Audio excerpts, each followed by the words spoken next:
He worked 70 hours a week, cleaned warehouses at dawn, cleaned offices at midnight, made $28,000 a year. His 7-year-old son owned one thing that made him smile, a digital watch he bought by starving himself for 3 months. One Friday it fell. The glass shattered. The screen went black. His son looked at him and whispered words no child should ever understand. Everything breaks. Everything dies. Nothing stays good.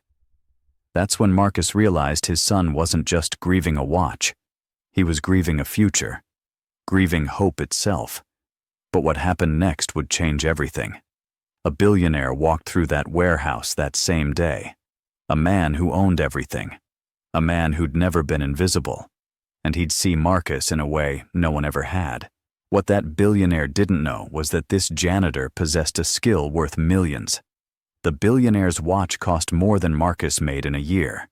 But the janitor's hands knew something money could never buy. A secret that would flip his entire world upside down. And it all started with a broken watch. Chaka, full story. The rain falls in sheets against the warehouse windows. Harsh, relentless. A single fluorescent light flickers above, casting shadows that dance like ghosts across the concrete floor. Then, a sound. A child's cry. Not loud. Desperate. The kind that stops your heart. You think you know what poverty looks like. You don't. Not until you see a 7-year-old boy sitting on a cold metal bench in a dimly lit break room, his small hands trembling as he holds a broken digital watch. The glass is shattered. The display is dark. And his father, a tall black man with weathered hands and tired eyes, kneels beside him, trying to find words that don't exist. "Daddy, it's broken," the boy whispers, just like everything else. His name is Jamal Marcus Johnson, born into a world that had already decided his entire trajectory. Born to a single father who works 2 jobs, who hasn't had a day off in months, who counts coins at the grocery store like they're precious gems. Jamal's mother abandoned them when he was barely 3 months old, one Tuesday morning. She left a note that said nothing. Marcus had cried that night, not in front of Jamal, but alone in the dark of their apartment in a neighborhood where sirens sang at 3 a.m. He'd wept because suddenly he was responsible for an entire life, for a future, for another human being's entire existence. 7 years later, he was still crying, just in different ways now, in the quiet moments before dawn, in the shower where water could mask his despair, in the darkness when he thought about everything his son deserved but would never have. This is where our story truly begins. Not with hope, not with inspiration. With the moment, everything feels absolutely impossible. Marcus Jefferson had been cleaning that warehouse for exactly 6 years. He remembered the date he started, September 15th, a Thursday. He'd counted every single day since then, marking them off in his mind like a prisoner counting toward freedom that would never come. 6 years of arriving at 5 a.m., before the sun thought about rising, before the world woke up, when darkness still held the city in its grip. 6 years of pushing a mop across floors that never seemed clean enough, no matter how much effort he put in, no matter how many times he went over the same stretch of concrete. His hands had developed calluses on top of calluses, deep cracks in the skin that bled sometimes when he washed them. 6 years of emptying trash bins filled with the remnants of other people's success. Discarded coffee cups with motivational quotes printed on them. Crumpled papers with ideas that never got made. Business cards from companies that no longer existed. Broken things that people had given up on. His son Jamal was 7 years old, born on a Tuesday in March at 3:47 p.m., weighing 7 pounds 3 ounces. Born into a world that had already decided what his future would be. Born into a system designed to keep him exactly where his father was, struggling, invisible, invaluable. Marcus made $28,000 a year. Before taxes, that was nothing. After taxes took their cut, it became even less. After rent, $900 a month for a studio apartment that wasn't even big enough to breathe in properly, it became a number that made him sick to calculate. After utilities, after food that wasn't quite nutritious enough, after the insulin his mother needed because diabetes had stolen her health years ago. There was nothing left. Nothing for Christmas, nothing for birthdays, nothing for the things that made a child feel like his life had meaning. He'd worked at an auto shop before this warehouse, 10 years of his life. A lifetime of hands covered in grease so thick no amount of washing could completely remove it.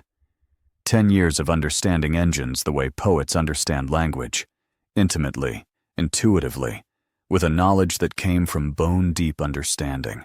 He'd known that a car was just a broken thing waiting for someone with the right combination of patience and knowledge to put it back together.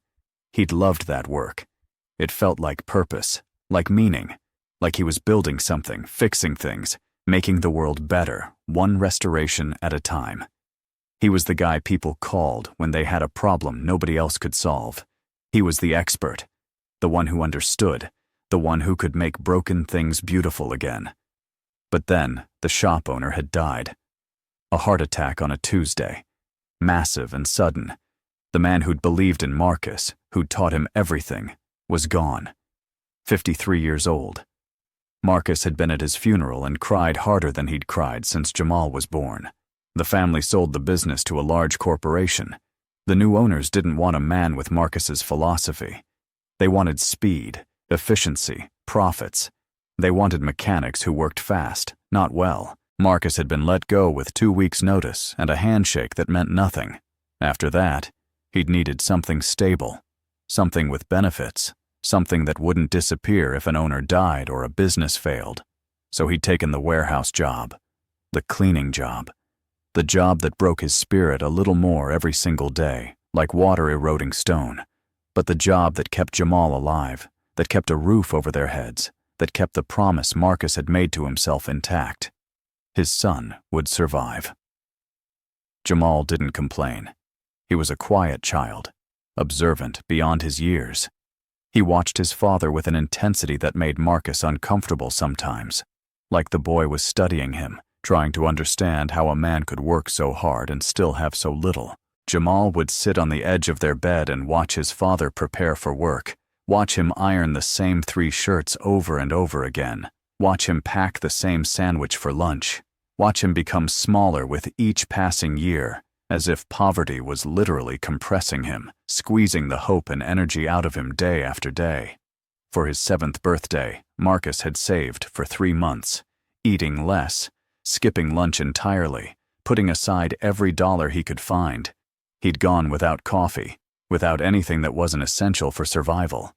He'd picked up extra shifts in the evenings, cleaning office buildings for a local service, making $10 an hour to scrub other people's messes. He'd work the warehouse from 5 a.m. to 1 p.m., then from 6 p.m. to midnight, cleaning offices. Every single dollar went into an envelope hidden under the floorboard beneath their bed. He bought Jamal a digital watch from Walmart. Blue plastic face, light-up numbers that glowed in the dark with soft green luminescence. The kind of watch that made a kid feel grown up, feel like someone had believed in him enough to give him something real. The kind of watch that said without words, "You matter. You're important enough for me to work myself into exhaustion. You're important enough to spend money on." Jamal wore it every single day, to school, to bed, to the warehouse sometimes when Marcus had no one to watch him. The boy would stare at those glowing numbers like they held answers to questions he hadn't learned to ask yet, like they were proof that his father loved him enough to give him something precious. That Friday was supposed to be ordinary. Jamal had been playing in the break room while Marcus worked the main floor. A simple slip, a small boy losing his grip on the bench as he jumped down. The watch hit the concrete floor from 4 feet up. The glass shattered on impact. The screen went dark. The numbers that had meant everything suddenly meant nothing. Jamal stood there, staring at it. Then he picked it up with shaking hands and cried. Not loudly, but the kind of quiet crying that comes from a deep understanding that good things break, that beauty doesn't last, that even when your father works himself into exhaustion to give you something precious, the universe doesn't care. Marcus heard him from across the warehouse. He was mopping near the loading dock, thinking about bills, about his mother's doctor appointment, about whether he could stretch the rent money 1 more month. when he heard that particular quality in Jamal's voice that meant devastation. He dropped the mop and ran. Jamal was sitting on the break room bench, cradling the broken watch like it was a wounded animal. His lips were trembling. Tears streamed down his face. Buddy, it's okay," Marcus said, kneeling down, gathering his son into his arms. Jamal was so small. Sometimes Marcus forgot how fragile he was. "It's broken, Daddy," Jamal whispered. "You worked so hard and I broke it." "No, buddy, no. It was an accident." "It doesn't matter," Jamal said, and those 5 words contained all the understanding a 7-year-old shouldn't have to possess. Everything breaks. Everything dies. Nothing stays good. Marcus felt something crack open inside his own chest. His son, 7 years old, already understanding that the world was designed to take things away from people like them. He held Jamal for a long time in that break room, under the harsh fluorescent light, surrounded by the smell of industrial cleaning supplies and old coffee.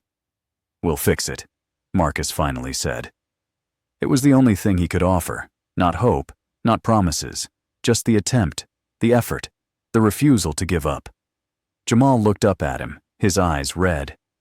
"Can you?" Marcus thought about the broken watch. He thought about systems and circuits and tiny gears working together. He thought about how he used to fix things, how he used to build things. "I'll try," he promised, and he meant it. The warehouse was owned by Richard Ashford, billionaire, real estate developer, the kind of man who wore suits that cost more than Marcus made in a month. His watch, a Patek Philippe, cost $40,000. His shoes were Italian leather, hand-stitched in Milan. His Mercedes cost more than the entire building he now owned. Ashford had bought the warehouse 6 months ago as part of a larger investment portfolio. He'd never visited it until that particular Friday morning. He simply didn't care enough. Property was property. Money was money. His business partner, James Chen, suggested they inspect it, understand what they owned. Ashford agreed, more out of boredom than genuine interest. He arrived in his Mercedes, parking it carefully in the management lot, expensive shoes hitting concrete, a suit tailored in Milan. He walked through the warehouse with James, discussing renovations, discussing profit margins, discussing efficiency reports and labor costs. His mind was already calculating. What was the timeline for renovation? What would the property be worth after upgrades? How much profit could they extract? "The cleaning staff is underutilized," James noted, looking at his tablet. "We could probably reduce them by half, implement automated systems, cut costs significantly. Labor is our biggest expense here." Ashford barely listened. He was still calculating numbers, still thinking about other investments, still analyzing the situation purely in terms of profit and loss. That's when he saw them. Marcus was at the far end of the warehouse, in the break room. His son was in his arms, trembling, crying. Marcus was holding him, whispering things so quietly that Ashford couldn't hear. But Ashford didn't see love. He saw a problem, a distraction. A janitor who wasn't working, who was costing him money by standing idle, who was bringing his personal failures and struggles into a space that was meant to be productive. "Excuse me." Ashford's voice cut through the warehouse like a knife. "What exactly are you doing?" Marcus turned slowly. He already knew. He always knew. This was the rhythm of his life. Stand up straighter. Make yourself smaller. Apologize before you're accused. Explain yourself away. Become invisible, except for your utility. "My son got hurt, sir. Just needed a few minutes." "Your son?" Ashford's eyebrow raised. "You bring your personal problems to my workplace. You're being paid to work, not to babysit." The words landed like physical blows. James looked uncomfortable. Even to him, watching Marcus flinch, watching the man compress himself further, it felt wrong. "It won't happen again, sir." "I apologize," Marcus said quietly, already moving, already making himself smaller, already dimming his own light. "See that it doesn't." Ashford turned to his partner. "This is exactly what I mean about oversight. We need systematic controls. less reliance on human labor. People are inefficient. People are liabilities. This is exactly why we should reduce staff and invest in cleaning robots instead. He walked away. That was all. A few sentences, a dismissal. But Marcus felt the weight of those words settle on his shoulders like a stone. Staffing reductions. That meant layoffs. That meant his job, the job that barely kept them alive, might disappear entirely. That night, Marcus lay awake in the dark, listening to Jamal sleep beside him, thinking about how a man survives when survival isn't enough anymore, thinking about whether he should start looking for another job, thinking about whether there was even a job out there that would take him. The next Monday, Ashford called Marcus into his temporary office. "I have a proposal," Ashford said. "I'm starting a classic car restoration company. You're going to help me." Marcus blinked. "Sir, I'm a janitor." "You were a mechanic," Ashford said. 10 years of experience. I did some checking. You left because the shop closed. It was all true." "That was a long time ago," Marcus said quietly. "It doesn't matter," Ashford replied. "I'm offering you $65,000 a year, dental, vision, 401k. I'm offering you a future that isn't mopping floors at 5 a.m. Marcus felt the world tilt. $65,000. That was more than double what he made. That was rent without fear. That was food without calculation. That was possibility. "Why?" he asked. Ashford paused. "Because you're better than your circumstances, and because I'm tired of surrounding myself with people who can't solve problems. You solved mine in 30 seconds. That tells me something about you. You're valuable. I want to invest in you." The restoration company was called Jefferson Motors. Ashford insisted on it. Marcus worked from 8 a.m. to 5 p.m. now. He went home to Jamal. He helped with homework. He made dinner. He slept at night. It felt like a miracle. He started teaching, started showing Jamal how engines worked, started taking him to the shop on weekends, letting him help, letting him understand that his father's hands possessed knowledge that people valued. "Daddy, you're like a superhero," Jamal said one afternoon, watching his father diagnose an electrical problem in a 1967 Mustang. "I'm just a mechanic, buddy." "No," Jamal insisted. "You fix things. You make broken things work again." Marcus felt something crack open in his chest. This was what he'd been trying to give his son. Not material possessions, just the understanding that his father was capable. 3 months into the job, Ashford called Marcus into his office. "I've been watching how you work," Ashford said. "You're not just fixing cars, you're rebuilding them. You have a gift." "Thank you, sir." "I want to offer you a partnership," Ashford continued. 15% of the company, 60-40 on decisions initially, then 50-50. I handle business. You handle restoration and design. Marcus couldn't speak. Partnership. Ownership. A path that didn't exist in his world. "I have one condition," Ashford said. "I want to meet your son. I want to understand where this comes from." Jamal was nervous meeting Richard Ashford. The boy had heard his father mention this man, knew that Ashford represented something important. But Ashford surprised them both. He brought the broken watch. "Your father told me about this," Ashford said, handing it to Jamal. "I had a specialist repair it." Jamal opened the box. The watch was restored. The glass was clear. The numbers glowed softly. But more than that, inside the case, engraved in small letters, were the words, "For Jamal. You are capable of extraordinary things. Your father believed in you when the world didn't. Believe in yourself." Jamal looked at his father. Marcus was crying, not hiding it, not apologizing for it, just letting the tears fall because sometimes your son shows you that you've done something right. "I want you to come to the shop," Ashford said to Jamal. "I want to teach you about engines. Your father has a gift. Maybe you do too." 5 years later, Jefferson Motors was one of the most respected restoration companies in the region. They specialized in classic American cars, bringing machines back from the dead with a precision and artistry that collectors sought out specifically. Their reputation had grown beyond the city, attracting collectors from across the country who knew that if Marcus Jefferson worked on your car, it would be restored to perfection. Marcus was no longer just a partner, he was a co-owner. His name was on the building in letters 3 feet tall. His vision shaped every decision the company made.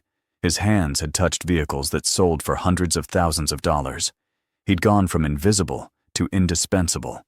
Jamal was 12 now, tall for his age, quiet like his father. He spent his weekends at the shop, learning, asking questions, understanding that his father's journey, from poverty to this, was possible because Marcus had never stopped believing that broken things could be fixed.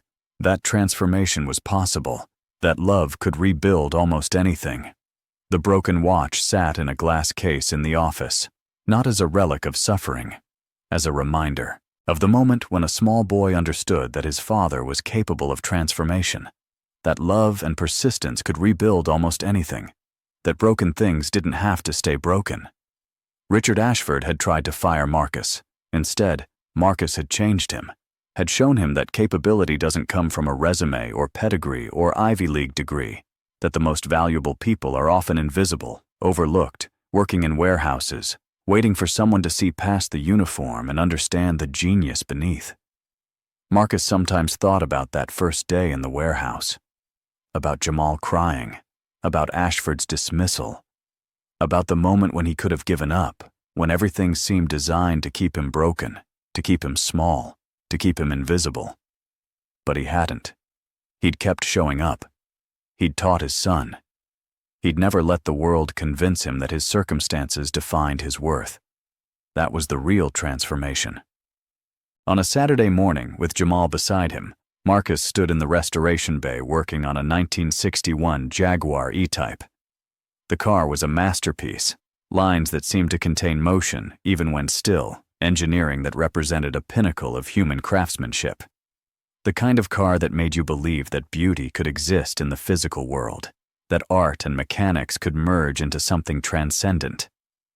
The morning sun filtered through the skylights, casting long shadows across the workspace. The smell of solvents and metal filled the air. Marcus moved with the kind of confidence that only comes from knowing exactly what you're doing, from understanding systems at a level most people never reach. "Dad?" Jamal said, watching his father work, watching him move with precision and care, watching him treat this beautiful machine with the kind of respect usually reserved for living things. "Do you remember the watch?" "Every day," Marcus replied, not pausing in his work, his hands moving with practiced efficiency. "I remember exactly how it felt when you started crying. I remember the moment when everything seemed impossible. I remember wondering if I was going to lose you to the same despair that took so many others." "You fixed more than that," Jamal said quietly, his voice carrying a maturity beyond his years. "You fixed us." Marcus paused, his hands stilling on the engine block. He looked at his son, this child born into poverty, born into the aftermath of abandonment, now standing in a shop that carried his family's name on the building in letters 3 feet tall. "No," Marcus said finally, setting down his tools and turning to face his son directly. "We fixed each other. That's what love does, buddy. It transforms broken things into something beautiful. It takes what was destroyed and makes it whole again. It takes what seemed impossible and makes it real. Your mother leaving, that was a breaking. My job being taken away, that was a breaking. That watch falling, that was a breaking. But none of those breaking points destroyed us because we didn't let them. We chose to believe that broken things could be fixed." Outside, the sun was rising over the city. Cars passed on the street. People were beginning their days, their struggles, their small wars against circumstances designed to keep them small and invisible. But in the shop, a father and son stood together, surrounded by the beautiful broken things they had learned to restore. And in that moment, everything was possible.